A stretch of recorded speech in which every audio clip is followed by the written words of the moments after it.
జలుబు అనేది ఈ సీజన్లో కామన్ అండి. ఎస్పెషలీ వర్షాకాలం అయిపోయిన తర్వాత చలికాలం వచ్చినప్పుడు, చలికాలంలో కూడా బాగా చలి ఉన్నప్పుడు, అంటే చలి తీవ్రత ఎక్కువైనప్పుడు ఈ జలుబు రావటం అనేది చాలా సహజం.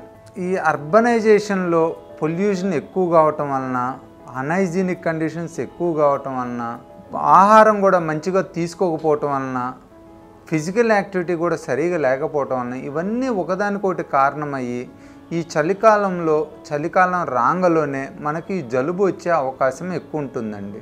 బేసిక్ ఈ చలికాలంలో మనం జలుబు రాకుండా తీసుకోవాల్సిన మెయిన్ జాగ్రత్తలు కానీ చిట్కాలు కానీ ఏమిటంటే, చలిగాలికి వీలైనంత వాటికి ఎక్స్పోజ్ కావద్దండి.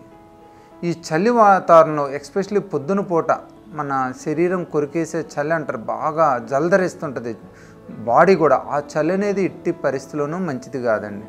ఎందుకంటే ఆ చలి వాతావరణంలో మన మ్యూకోజా అనేది, throat mucosa, nasal mucosa inflame అయిపోయి అక్కడ సెక్రీషన్స్ ఎక్కువగా ఫామ్ అవుతాయి అన్నమాట.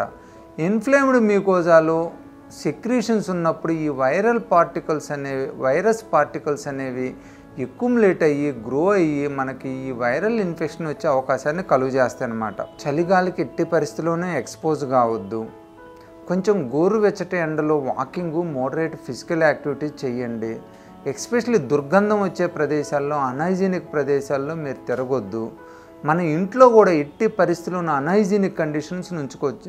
ఎస్పెషల్లీ ఏంటంటే బూజు పట్టిన వస్తువులు ఉంచడం కానీ, అలానే కిచెన్ దగ్గర ఈ డస్ట్ బిన్నుల్లో ఎక్కువ రోజులు ఆ వెజిటబుల్స్ పదార్థాలు కానీ, నాన్ వెజిటబుల్ పదార్థాలను కానీ ఉంచొద్దు.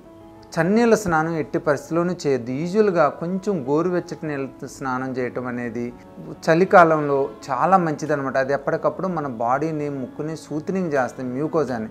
అలానే మనం అడెక్వేట్ క్వాంటిటీ ఆఫ్ వాటర్, అంటే మన బాడీని హైడ్రేషన్ చేసుకోవటం మంచిదన్నమాట. ఈ హైడ్రేషన్ చేయటం వలన ఈ థిక్ మ్యూకస్ ప్లగ్స్ అనేవి ఫామ్గా, ముక్కులో కానీ గొంతులో కానీ థిక్ మ్యూకస్ ప్లగ్స్ ఫామ్ అయినాయి అంటే అది కూడా వైరస్, బ్యాక్టీరియల్ ఇన్ఫెక్షన్ గ్రో కావడానికి ఒక కారణం అన్నమాట. సో మనం బాడీని అడెక్వేట్ హైడ్రేషన్లో ఉంచుకోవాలి. సో మీకు ఏమాత్రం కామన్ కోల్డ్ అనిపించినా మంచిగా రెస్ట్ తీసుకోండి, అలానే మంచిగా నిద్రపోండి, నీళ్లు కొంచెం ఎక్కువసార్లు తాగుతూ ఉండండి, స్టీమ్ తీసుకోండి, మంచిగా వేడి నీళ్ళ స్నానం చేయండి. చల్లటి వాతావరణానికి ఎట్టి పరిస్థితుల్లోనే ఎక్స్పోజ్ కావద్దు. చల్లటి పదార్థాలు, పుల్లటి పదార్థాలు తినొద్దు. ఏదన్నా మీరు కొద్దిగా లైట్గా వాకింగ్ చేయాలంటే కొంచెం గోరువెచ్చటి ఎండలో వాకింగ్ చేసినట్లయితే ఈ కామన్ కోల్డ్, నార్మల్ జలుబు అనేది ఎర్లీ స్టేజ్లోనే తగ్గిపోయి దాని నుంచి వచ్చే ఫర్దర్ కాంప్లికేషన్, బ్యాక్టీరియల్ ఇన్ఫెక్షన్ కానీ, సైనసైటిస్ కానీ, న్యూమోనియా కానీ మనం రాకుండా చేసుకోవచ్చు.